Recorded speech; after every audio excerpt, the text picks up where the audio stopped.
Okay, someone asked me here from the audience, what are the different ways you can be involved? There's many different ways. And again, you can see this on the two websites. But I'd say, first off, everybody has dreams. Everybody talks to their friends. And a lot of people come to us and say, wow, we didn't even know this existed. We didn't know. We thought there's this one extreme of you either own the home, or over here, the other extreme of you own a little week in a timeshare. Well, there's a big difference between 365 days a year versus 7 days a year. So when we set it up to be more, 1/5, 1/6, that's like a couple months a year. That's a lot closer to the one homeowner than it is to over here, that 52-week thing. So if you drew this timeline, you're much closer to full ownership than you are into this timeshare. But the great thing about that is you can get involved as a realtor. We take realtors involved. We take travel agents. We take anybody that wants to be a dream weaver.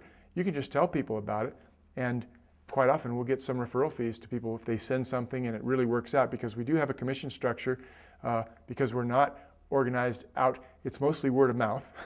You're watching this and you tell your friends and you email your friends, hey, go see this, let's do it. And so you can be involved that way. Being a dream weaver is just kind of like talking it up and sharing with people, like an ambassador around the world. You can get more involved if you love the lifestyle.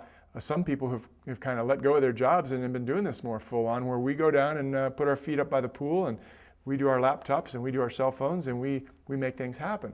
And so it's not right for everybody, the program, or full-time, but you could do part-time. You could have a couple of different ways to plug in. As realtors, we've dealt with mortgage brokers who also share with people how to get involved in teams.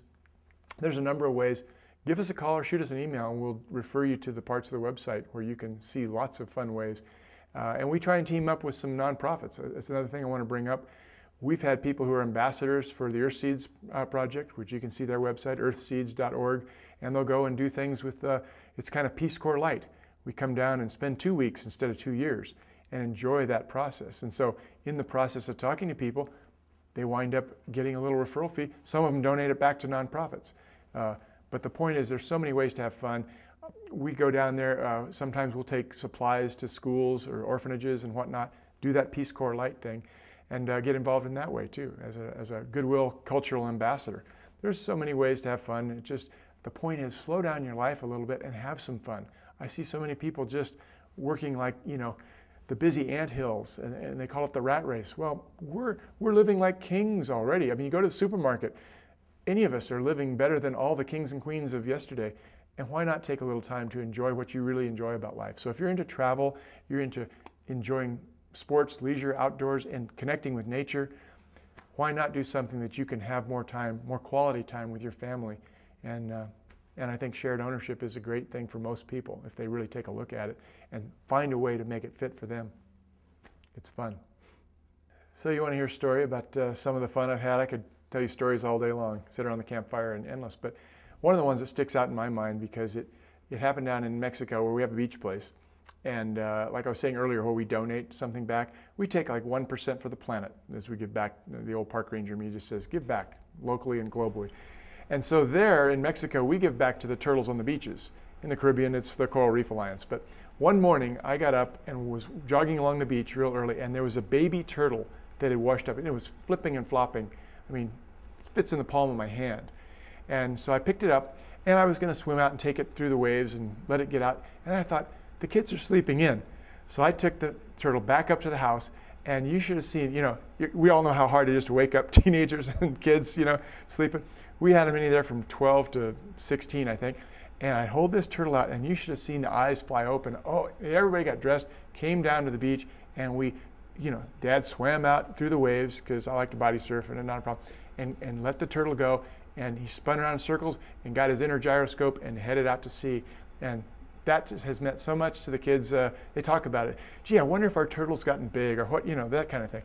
And there's going to be hundreds of stories like that. I mean, Mom and Dad are always picking up seashells. At home, we have a couple of these clear glass lamps that are full of seashells, where we've collected from all over the places we've gone.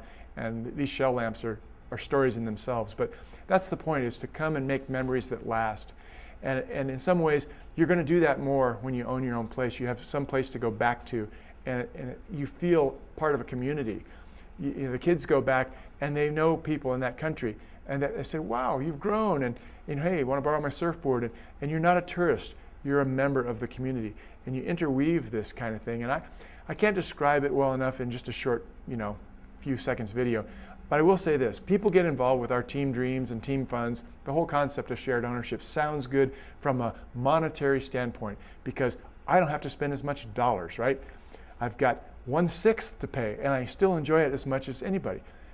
People come and get involved because of the dollars, but I'll tell you what, they stay involved because of other things, because of the memories. People get involved because of the dollars. They say, hey, this is affordable, this is a way I can do this.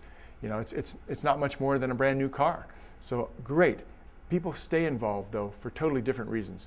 They come on board for the dollars, but they stay with it because of the amazing synergistic, symbiotic relationships of culture and the memories that they're building and the friends they make, and the friends on their teams even that, hey, if you're ever in St. Louis, look me up, or if you ever come to Seattle. There's just so much more fun by working together in a group. And to me, that's a large part of it because our kids and our grandkids are going to have to learn to share. To me, it comes from the heart about that, because if you can't connect care unless you're doing some share. To me, it's caring and sharing are two ends of the same stick. And so we try and promote that, again, with that 1% for the planet and giving back.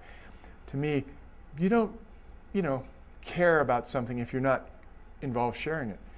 That's part of a large thing. And I think it's really important for children to get out and learn that in the planet, in the larger context. We can't just take care of our own little spots. We want to do the best we can everywhere. So that's my perspective. That's how we come from it. That's how we founded Team Share, Team Dreams, Team Funds. It's all about sharing and caring and enjoying life. So if that sounds appealing, give us a call. We are licensed fractional ownership realtors and brokers. We've got document people that are paralegals. We can send you to the right place to get whatever you need done, and invite you to start living in life and enjoying life. And yeah, I've got another story to share with you. You've probably seen those emails that come across about live for today, and forward this to your friends. It's like one lady, her sister had this beautiful dress she never wore because it was saved for a special occasion, and she wound up dying of cancer or something and never got to wear it. We've all had this heart-wrenching experience of reading things, but to me it's sad. I've seen people come and go and not do things. And Mark Twain is one of my favorite writers, and he had a great quote that we have on our website somewhere. He said, it's not the things you do that you wind up regretting as you get older and look back. It's the things you don't do. It's the things you didn't do that you could have done. And so I'd like to think that someday is not something worth waiting for. The other old saying is, how many people on their deathbed said, I wish I'd spent more time at the office. Enjoy life today, because none of us know how long we have. And you got to put yourself first sometimes. We're all, especially if you're a parent, you're always putting yourself second, maybe third, maybe fourth. Job, career, family, you got all this. But you can bring that together. I use the example of people who fly on the airplanes. You know what I'm talking about. You got to put your own oxygen mask on first, because if you're not healthy, your family, your job, yourself is not healthy. Take care of yourself, take care of your family. This is a great way to roll it into one and take care of yourself with caring and sharing through shared ownership. Team Funds, Team Dreams. We're just having fun. We're inviting you to come along and join us. Come on in, the water's fine. Come join the party. Have some fun.